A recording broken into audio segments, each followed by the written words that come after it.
evening, everybody, and welcome to the Wednesday night edition of Inside the Headset.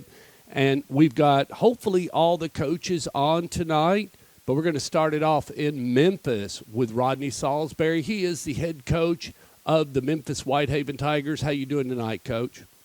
I'm doing fine. Well, let's talk a little bit about your situation. And we do have a lot of people from Tennessee joining us, but we do have people from all over the United States. Tell us a little bit about your situation and what's kind of going on in Memphis, and just explain to the fans what you're dealing with right now, presently.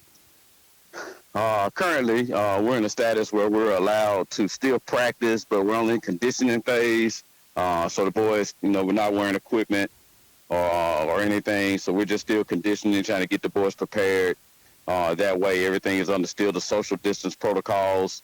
Where we can't have more than 45 kids at a time, which is, obviously we have a pretty big team. So we're forced to kind of have 3 separate practices to make sure we meet those number qualifications. So we're still operating at kind of a heightened level in preparation for the season. And no decision will be made as far as playing games until Labor Day arrives. So right now we're just kind of tentatively just preparing and working and controlling what we control and keeping the guys as best shape we can and working and getting things done that way. Of the teams, Coach Saulsberry, that are going to participate and everything, where seems to be the problem in your geographical area as it pertains to the delay in you guys getting underway? Or is it just they don't want fill me in, I guess. All right, well, in the area, again, Memphis, and this will probably possibly go for the Nashville area as well. Those are 2 most highly populated cities in the state of Tennessee. So with those high populations, and then we have the metropolitan and city school districts that have so many different schools, so many students. And right now, our superintendents in both areas have stated that we're going to go to school virtually. And with us going to school virtually, that kind of put the pause on everything athletically. So, again, there's so many different schools, because we have almost 40 schools, high schools in the Memphis-Shelby County school system. So it's so many different schools, so many different things and parameters to worry about. So our superintendent and our board just said that the risk is just too high with not any protocols in place in order to have a safe return to play. Have you had any? Do you know of any situations within other places or other teams that maybe have a little bit of a situation with COVID, or a couple of kids that may have tested positive, or is everything going? The only thing that we saw in the news today, in our area, in one of our municipal schools, Collierville, they've had a couple cases or whatever reported, and they've canceled their games for the next 2 weeks. So again, that's the only thing. Again, that news just broke today.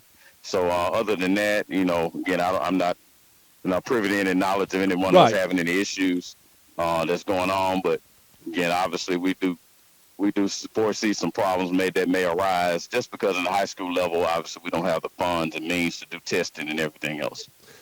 You got a chance to see some of the teams, I'm sure, online Friday night, maybe a little bit Thursday night, maybe a little bit Saturday night and everything. And, the biggest thing I saw, Coach Saulsberry, was, there's some timing off between the quarterback and the receiver. It seems like to me a little bit on the passing. Knowing that, and it seems like, how would you, what you going to just try to spend some more time? You think that's something to focus on, just seeing that as it is across the board?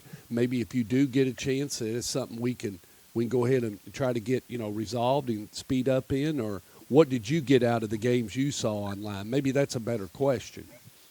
Yeah, well, actually, I didn't watch much. I was kind of focusing on what we had. We hosted a combine for our guys.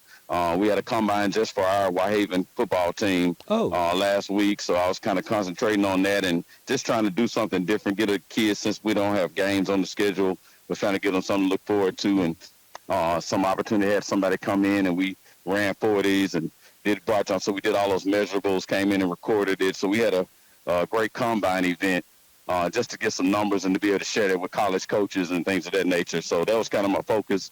I did kind of follow and got some of the news as far as some of the games. And we know that the running game is going to be important if we're able to play because timing is going to be off. There's so much time away from the game. Timing from the receivers and quarterbacks is going to be tough, with limitations on being able to throw the football and things of that nature. The passing game is going to be a little bit behind. And with a lot of the people being away from work, the physicality of the game is going to be a little difficult to adjust to. So the running game is going to be a big push this season upcoming. How many kids did you run through the test of your combine that you put together, Coach? I think we ended up having about 75 kids. Still got a few more that I want to get tested and everything else just to get the numbers on the book. I think we had about 75 or so total on Friday. So it's a great number of kids. So it was a really great day. We had a really good time. And you did that third party, and that's just to make sure, you guys aren't running the clocks and you're not holding the hand time. And, look, it's recorded, and then the pictures and the measurements, his wingspan, his height, his weight. I mean, this isn't Coach Saulsberry filling out the profile, and I'm not saying you would ever do that, Coach, but